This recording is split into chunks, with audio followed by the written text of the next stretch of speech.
The story of the Exodus is amazing, but one part raises a huge question. Why did God harden Pharaoh's heart? If God made him refuse, doesn't that make God unfair?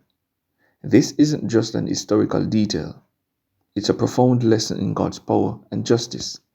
The key is found right in the book of Exodus, where we see the interplay between God's will and Pharaoh's own choices. First, the initial hardening.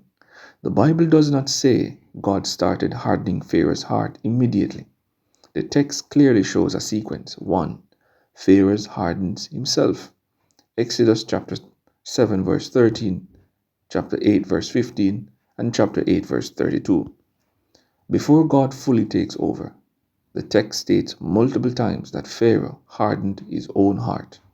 He saw the miracles performed by Moses and Aaron, like water turning to blood, the frogs, the gnats, and so on. Yet he chose to resist God's command. His pride and desire for control motivated his initial refusal. 2. God confirms the choice.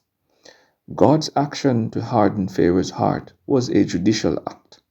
It was God confirming or reinforcing the direction Pharaoh had already chosen. It's like removing the ability for a person who has decided they don't want to repent to change their mind. God let Pharaoh become more of the rebellious person he already was. God was not putting a virtuous man into bondage. He was allowing an already wicked, self-willed ruler to continue down the path he had chosen, removing the final checks on his conscience. Now, why would God allow this? It was for two divine purposes, as God himself states. To show his power. Exodus chapter 9 verse 16. God says, I have raised you up for this very purpose, that I might show my power in you, and that my name might be proclaimed in all the earth. Pharaoh's resistance created the perfect stage for God to demonstrate his power through the 10 plagues. If Pharaoh had immediately let the people go, there would have already been no need for plagues and no spectacular parting of the Red Sea. To glorify his name. Second point, the final dramatic deliverance. The destruction of the most powerful empire's army was a revelation of God's unmatched authority. This event became the foundational story of Israel's fate and was talked about by nations for decades. Joshua's chapter 2 verse 10. God used Pharaoh's evil choice for his own ultimate righteous glory. God took a human act of rebellion and wove it into a grand plan to deliver his people and magnify his name throughout the world. The lesson on sovereignty. The story of Pharaoh is a lesson about God's sovereignty.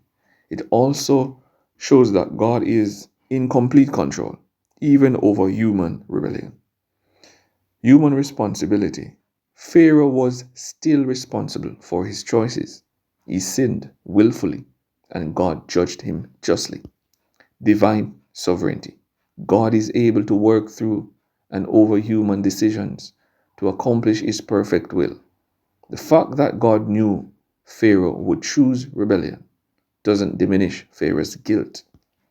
The truth is, God's justice is perfect. He gave Pharaoh every opportunity to turn back. But when Pharaoh settled into his defiance, God used that defiance to achieve the greatest possible good, the spectacular demonstration of his saving power for his people and the spread of his name across the earth.